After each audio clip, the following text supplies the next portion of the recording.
Hiya. This is the Flying Olive and my first video. I thought I'd start off with something really simple and really sweet to teach you all.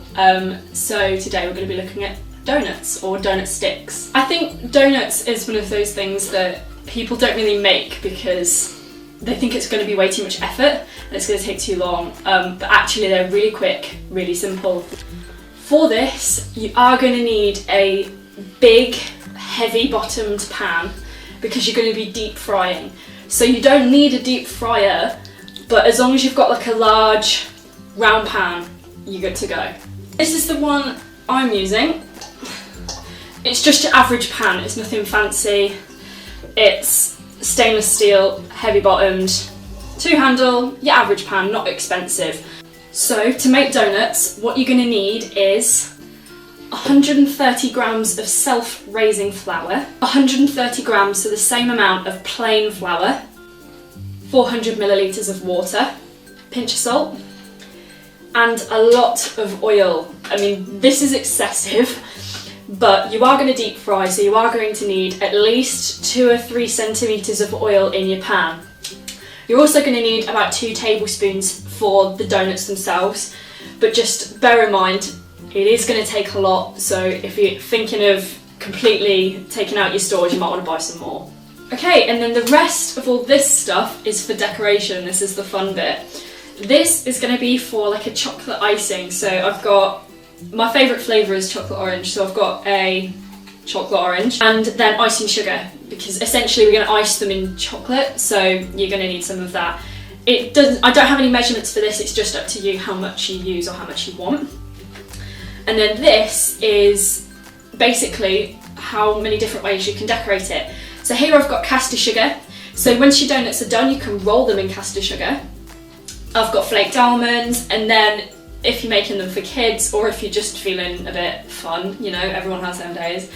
I've just got things like chocolate sprinkles, you know, the pearls, the silver balls, and also I've got like some flaked almonds, and I'll be using maybe some crushed walnuts or something if you're going a bit more upmarket with them. So you can really decorate them how you want. That's part of what makes it really fun. So yeah, let's get going.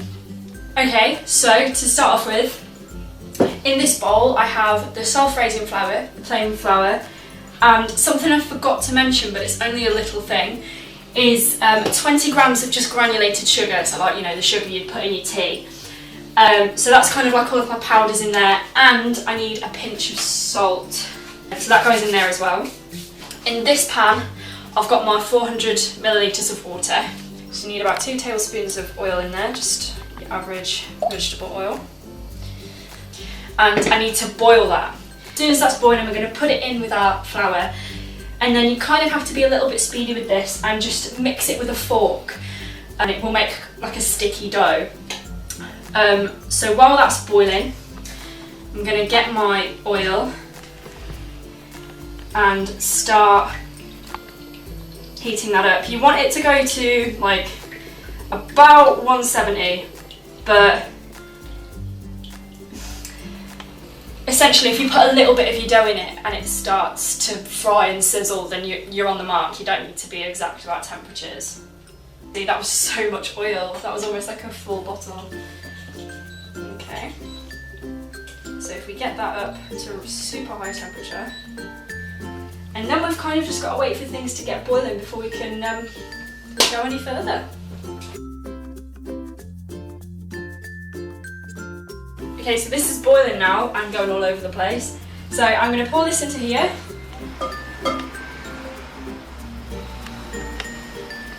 And kind of quickly, you mix it all in with a fork. It's going to look pretty gross for a little while. But oh man, you can smell that. You can smell that it's like donuts. It's kind of that sort of funfair-esque kind of smell.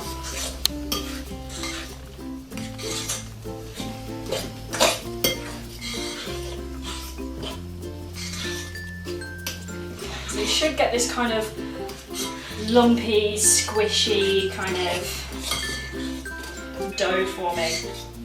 You've got to be careful not to overwork it. You don't want to go too overboard on it. But once it's about like that and it's kind of all sticking together, that's when you're about good to go. I'm just going to put a little bit of, well, it looks like a lot but it's not because it's quite a big board. But I'm going to put a little bit of plain flour around my board, just because these are going to be incredibly sticky and you want to be able to handle them. Okay, so with light fingers, so don't go all kneady bread like, you know, got to kind of be gentle with them. Take a small amount, and then you're going to try your best anyway to roll them into thin kind of like sticks. If you wanted to make your traditional ring donuts, you can, but you're going to need almost like a cookie cutter to help you do that, like a specialised cookie cutter, which is why I kind of prefer making them in sticks. So I could probably actually make 2 out of this quite easily. They're going to be splashy and sizzly and you know, who knows what, so just be a bit wary. Okay, I'm going to pop that in. Oh, there we go. It's going to immediately do that. You want to do a couple at a time. If you want to, you can use a metal spoon to put them in. Stops it from splashing quite so much. Like that.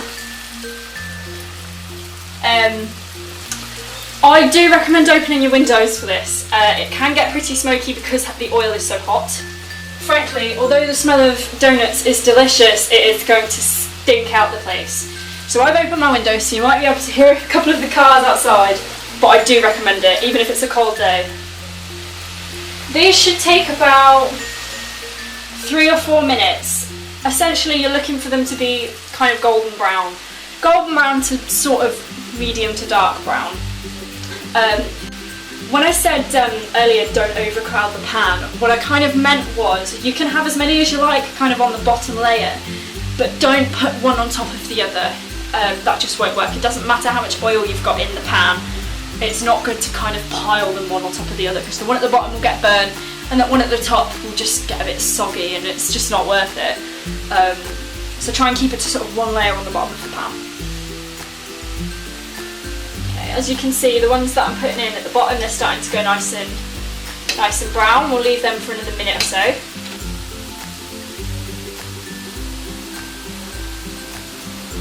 So as you can see, they're kind of almost like turning themselves. A couple of them have popped. Oh look, you can see them popping. Sometimes that happens. It's not all the time. I wouldn't worry about it.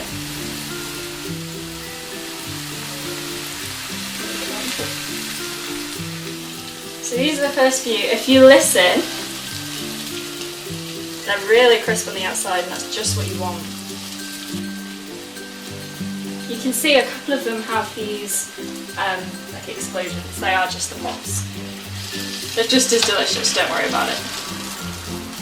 I'm going to start making the icing that I want to go over the top of them. So I'm going to get a little pan of water, and it's important not to overfill the pan, because you're going to put a glass bowl on top of this, and if the water is touching the base of the bowl, then it will burn the chocolate. So you have to be really careful. Okay, so I'm just going to let that warm up.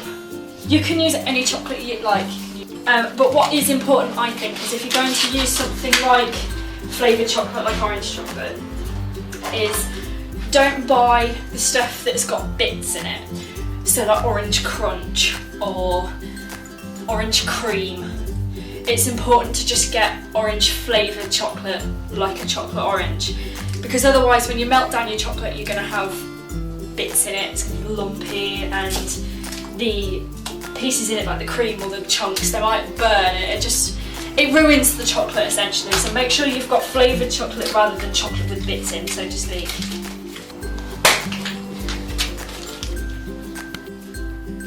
Okay, so now that's nicely smashed, I'm just going to get the segments of chocolate, break them in half.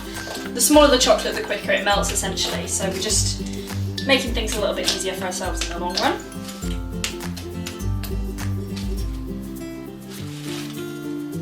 Okay, Okay, so now this is all melted, what we're going to do is we're going to add a little bit of icing sugar. Again, I can't really recommend how much to use here, it's just kind of a matter of personal taste. If you need a little more, add a little more, if you need a little less. Okay, let's start with that much. Here you've got kind of a chocolate icing. Okay, so if you think your mixture is a little bit too thick, I quite like mine, but I'll do it for the sake of the video. If you have an egg cup and just put a tiny little bit of melted butter in there, and you quite literally drizzle a tiny amount in,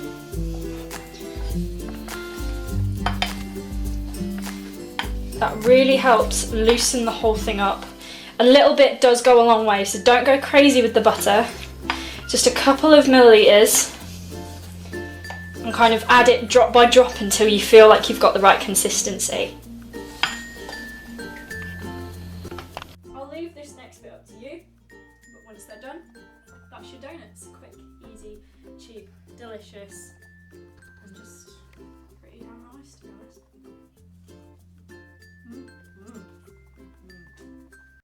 So, just to make sure that I'm not lying to you, here is my boyfriend, Foz. Come this way. He is my chief taster.